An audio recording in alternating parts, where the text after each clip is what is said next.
Hi friends. So ఈరోజైతే ఇంకా ఇంట్లో టిఫిన్ చేసేంత ఓపిక లేదు, కొంచెం హెల్త్ ఇష్యూ ఉండే. సో అందుకే బయటకు వెళ్దామని అనుకున్నాను. అలా అని బయట ఫుడ్ కూడా తినకూడదు కదా అని ఇక్కడ స్పెషల్గా మిల్లెట్ రెస్టారెంట్ అని ఉందండి ఇక్కడ బాచుపల్లిలో, హైదరాబాద్లో. సో అక్కడికైతే వెళ్ళాం. ఇక్కడ స్పెషాలిటీ ఏంటంటే మొత్తం తాటి బెల్లంతో చేసినటువంటి కాఫీ, తాటి బెల్లంతో ఐస్ క్రీమ్స్, అండ్ నెక్స్ట్ ఇంకా మిల్లెట్స్తో చేసినటువంటి దోశ, ఇడ్లీ, టిఫిన్స్ అయితే ఉన్నాయండి. ఇక్కడ యూజ్ చేసే ఆయిల్ కూడా సన్ఫ్లవర్ ఆయిలే. సో ఇక్కడ వీళ్ళ యొక్క బ్రాంచెస్ 6 సౌత్ ఇండియన్ స్టేట్స్లలో ఉన్నాయండి. 6 బ్రాంచెస్ అయితే ఉన్నాయి సౌత్ ఇండియన్ స్టేట్స్లో. సో ఇక్కడ చూపిస్తున్నాం కదా హల్వా అంగడి అని. ఇందులో హల్వా కూడా ఉందండి ఇక్కడ. అది కూడా తాటి బెల్లంతోని. మళ్ళీ ఇక్కడ స్వీట్స్ కనిపిస్తున్నాయి కదండి, అవి కూడా సూక్ష్మజీవి రహిత పదార్థాలతో తయారు చేసినటువంటి, అంటే మామూలుగా బయట అయితే పాడవకుండా ఉండడానికి డిఫరెంట్ ఐటమ్స్ని యూజ్ చేస్తారు కదండి, పౌడర్స్ని. సో ఇవైతే ఏవి యూజ్ చేయకుండా ప్రిజర్వ్ చేసినటువంటివి స్వీట్స్ అండ్ స్నాక్స్ ఎవ్రీథింగ్ ఉన్నాయండి.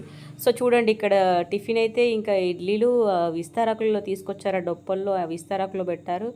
చాలా బాగా నచ్చిందండి. మామూలుగా విస్తారాకులో తినడము న్యాచురల్గా అనిపించిందండి. సో హెల్తీగా అనిపించింది. సో మిల్లెట్స్తో ఉన్నటువంటి టిఫిన్స్.